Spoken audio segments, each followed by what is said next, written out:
Magandang gabi po. It's July 14, Wednesday.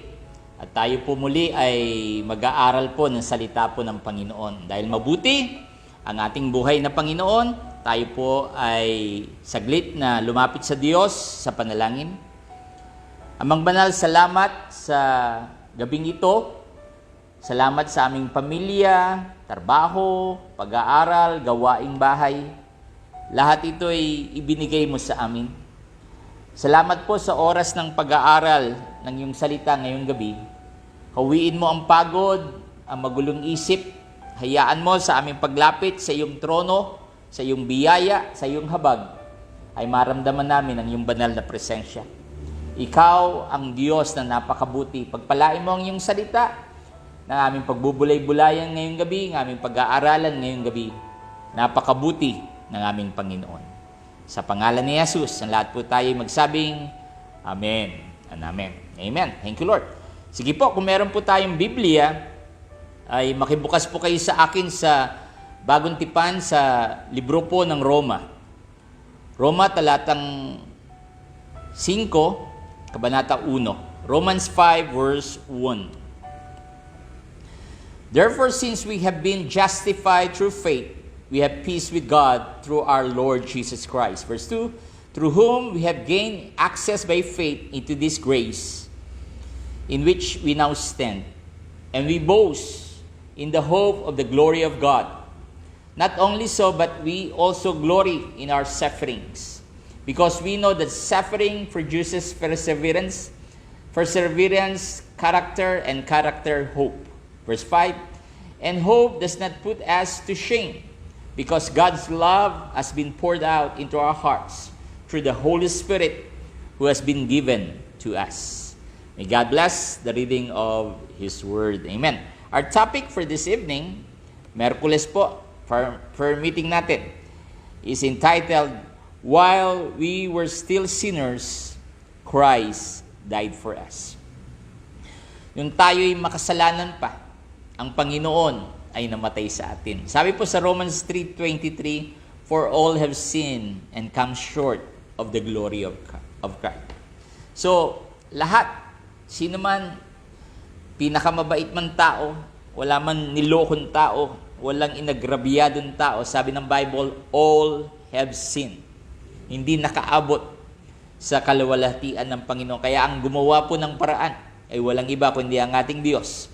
Ibinigay niya ang kanyang bugtong na anak na si Jesus upang bigyan po tayo ng pag-asa, ng buhay na walang hanggan. Now, sabi po sa verse 1, Romans 5 verse 1, nagkaroon po tayo ng kapayapaan at pag-asa ng buhay dahil sa Diyos na nagbigay sa atin ng pananampalataya nang ibinigay niya, ipinagkaloob niya ang kanyang bugtong na anak na sino po yun?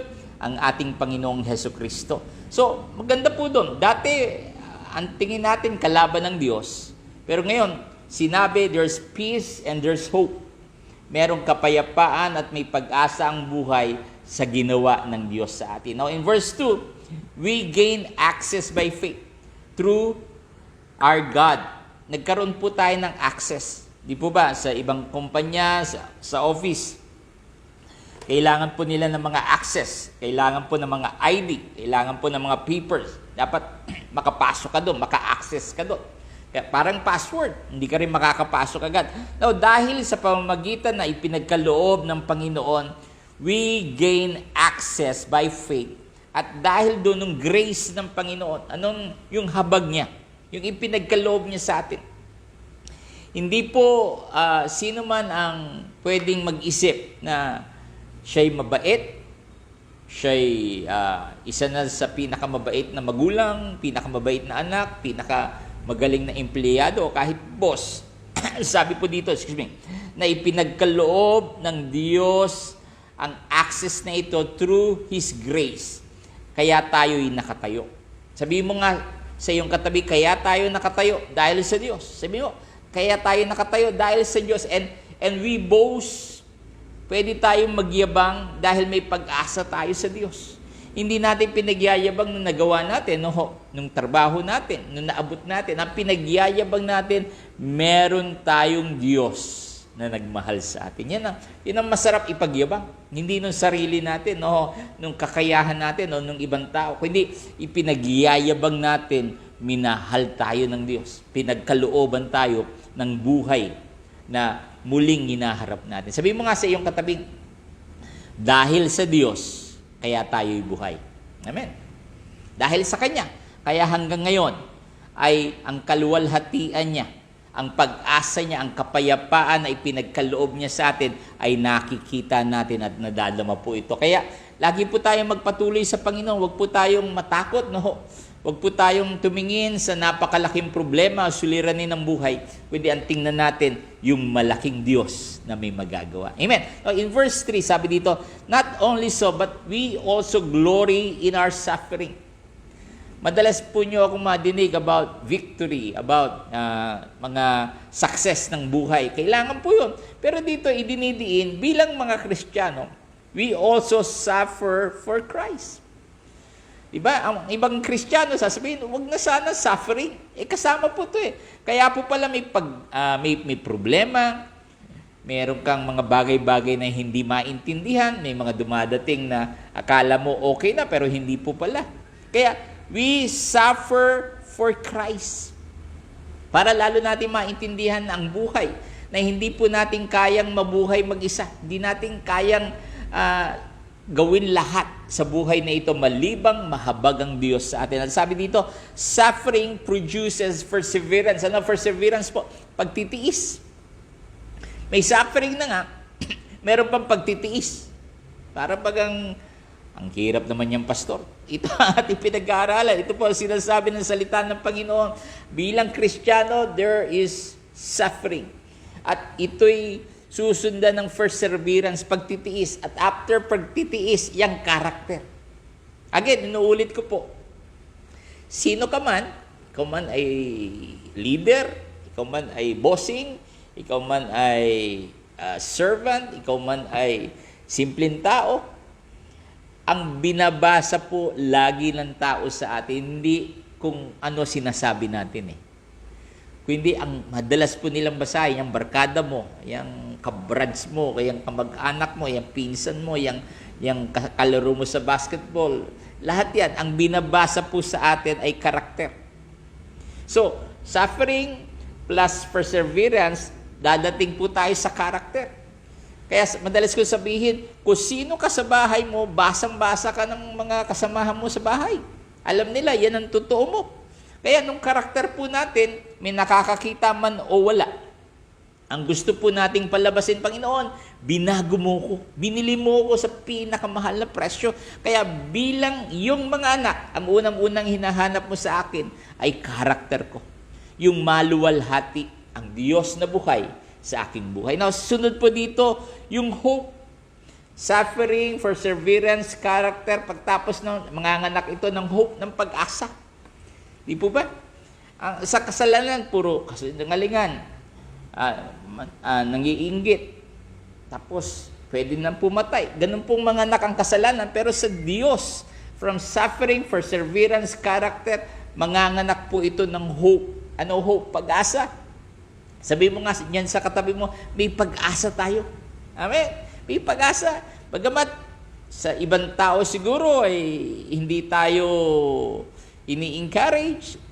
Imbis na iangat tayo, lihilain pa tayo pababa. Kung ano-anong sasabihin sa ating mga kahinaan natin na hindi na natin maabot ang ating mga pangarap.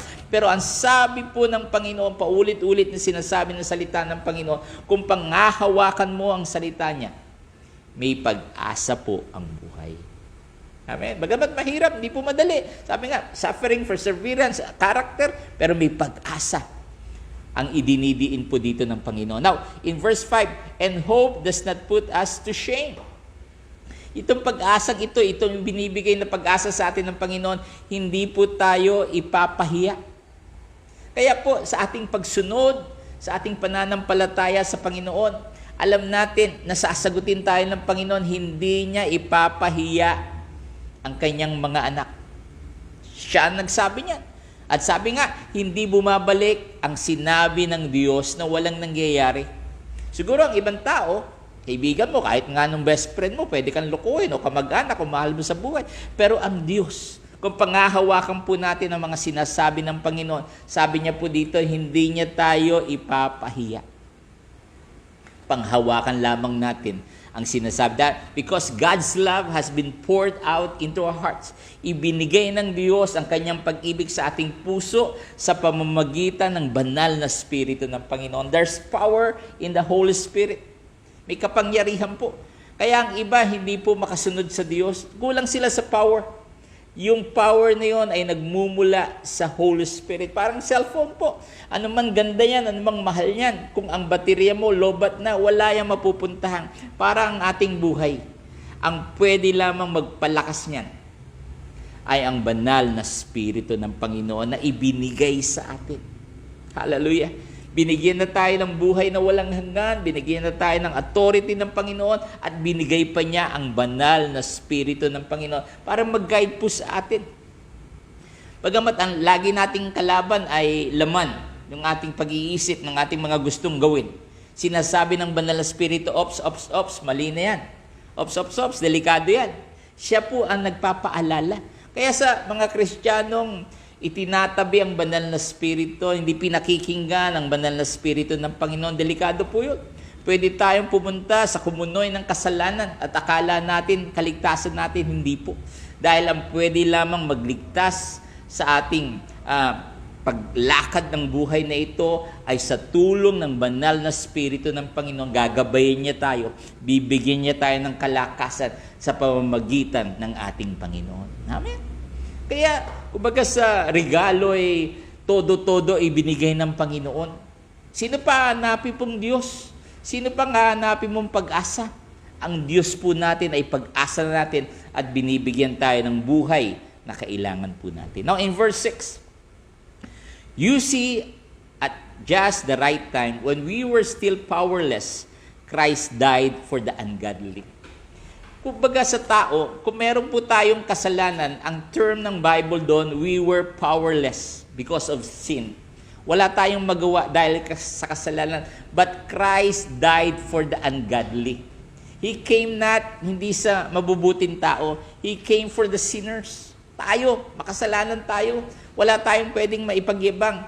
One way or the other, meron tayong kahinaan. At yan, mga bagay-bagay na yan, ang pwede nating ilapit sa Panginoon. Hingi tayo ng tulong sa banal na Espiritu ng Panginoon na huwag na ulit-ulitin ang kasalanan na yun. At sabi dito, He died for us. Sabi mo nga sa katabi mo, namatay ang Panginoong Jesus sa atin.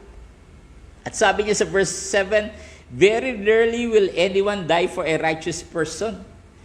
Konti lang ang pwedeng mamatay sa matuwid na tao dahil siya'y mabuti, pero mas imposible ang isang makasalanang tao na may mamatay para sa kanya. Di ba? Pagka meron tayong nalaman sa TV na o sa radyo na krimen at nahuli to, sasabihin natin, buti nga, nahuli ka. Pagdudasan mo ang ginawa mong kasalanan. Pero alam po ba nyo, nung nakita tayo ng Panginoon, patungo na tayo sa impyerno eh. Madalas kong ikwento na may lumapit po sa akin at ang sabi, Pastor, paano ba pumunta ng impyerno? Nagulat ako, inulit ko, impyerno o langit? Impyerno, Pastor. Gusto kong pumunta ng impyerno. Ang sabi ko lang sa kanya, yung ginagawa mo, ituloy mo lamang yan, diretso ka ng impyerno. Kasi nga po, ang gusto ng tao ay kapahamakan. Ang gusto ng tao ay pita ng laman, gusto ng laman. Kaya ang sabi ng Panginoon, kung gusto mo ng langit, hanapin mo ang Diyos. Spend more time in studying God's Word. Spend more time na manampalataya ka sa Panginoon. Hindi again and again. Hindi po reliyon, hindi po sekta. Ang gusto ng Panginoon, relasyon. Yung ating ginagawa ngayong gabi, ang pinaka natutuwa po yung Diyos. Bakit? Uminto ka eh. Nakinig ka ngayong gabi. Bagamat meron ka pang gagawin sigurong luto, meron ka pa sigurong gusto mo na magpahinga, gusto mo na manood ng teleserye o balita, pero nandiyan ka eh.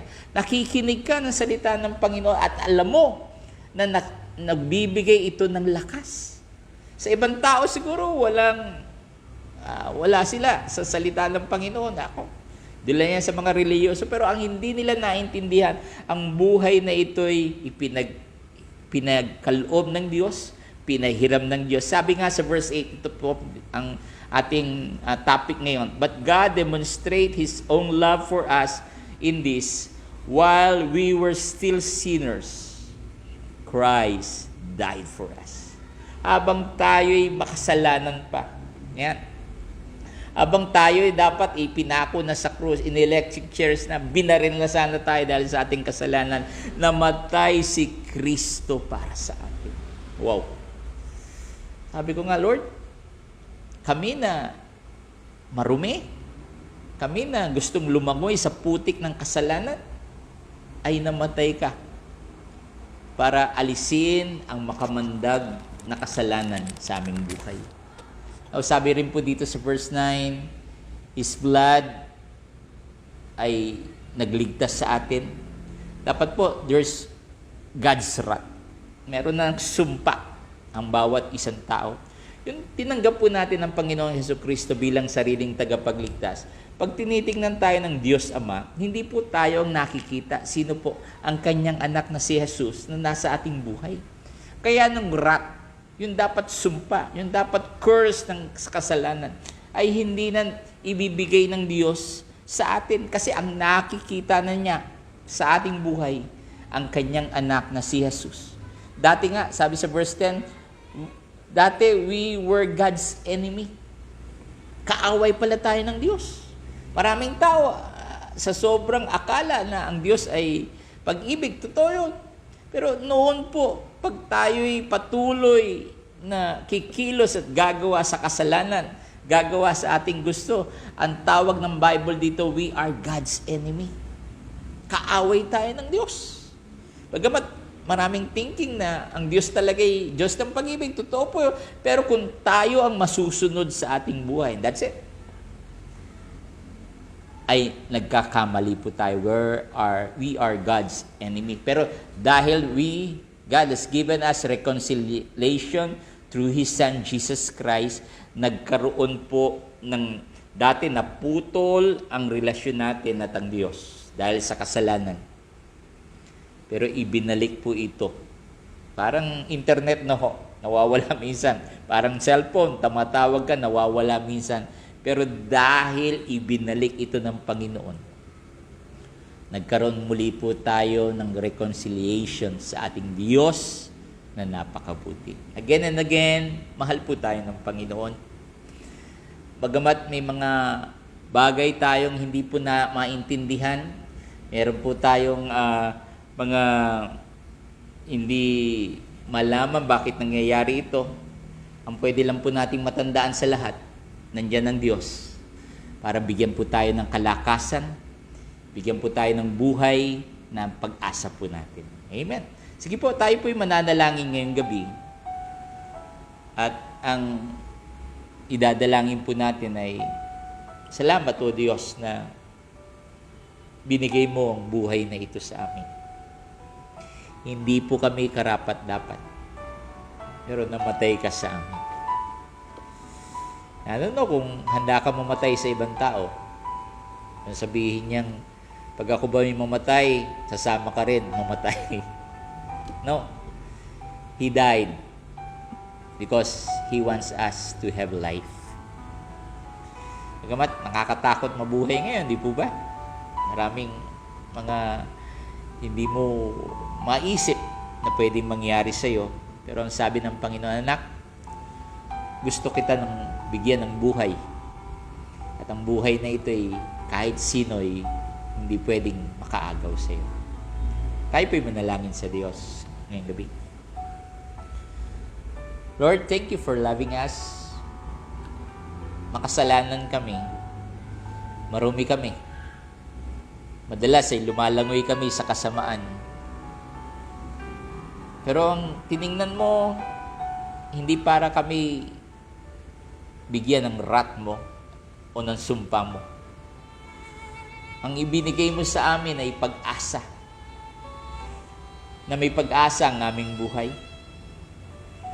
As unworthy as we are, minahal mo pa rin kami, Panginoon. Wala po kaming pwedeng maipagyabang.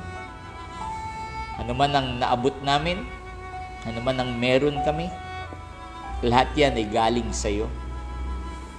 Hayaan mo, Panginoon, doon sa mga ibinigay mo sa amin ay malugod ka sa amin. Matuwa ka sa aming buhay, sa aming pamilya, sa aming trabaho, sa aming negosyo. Sino man ang aming makausap, Lord, yung paalala mo about our character. Mayaman man, simpleng tao, kung paano namin tratuhin. Lord, kailangan ka namin. Huwag mong hayaan na maging panalo kami o mayabang, kundi umayon kami lagi sa iyong kalooban. Mahirap po ang buhay, O Diyos. Pero salamat at may Diyos na umaalalay sa amin at sinasabi sa aming kaya namin ito. Idinadalangin po namin, Panginoon, ang aming bayan, ang aming bansa.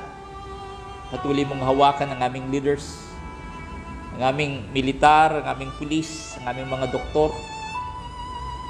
Lahat po ito'y inilalapit namin sa iyo, ang bawat simbahan. Naway lalo kaming mauhaw, lalo kaming magutom sa salita mo. Sapagkat wala po kaming matatayuan maliban ng salita mo. Sapagkat ito ang pundasyon namin.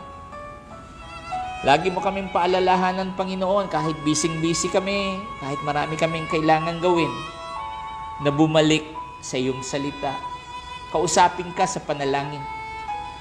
Huwag lamang dahil may kailangan, kundi gusto naming pakinggan ang gusto mong ipagawa sa amin. Hawakan mo kami, Panginoon. Balutan mo kami ng iyong banal na dugo. Iwas mo kami sa masasamang tao, sa sakit, sa karamdaman, sa aksidente. At ang pangalan mo lamang ang patuloy na maitaas sa aming buhay. Lord, I pray for those people na nanonood ng live stream na ito. Ano man ang kanilang pangangailangan, pamilya man, financial man, kagalingan man, transaction man, emotional man, ikaw, O Diyos, ang aming kalakasan. Oh, there is always power, there is always freedom in the name of Jesus. Salamat, Panginoon, ngayong gabi.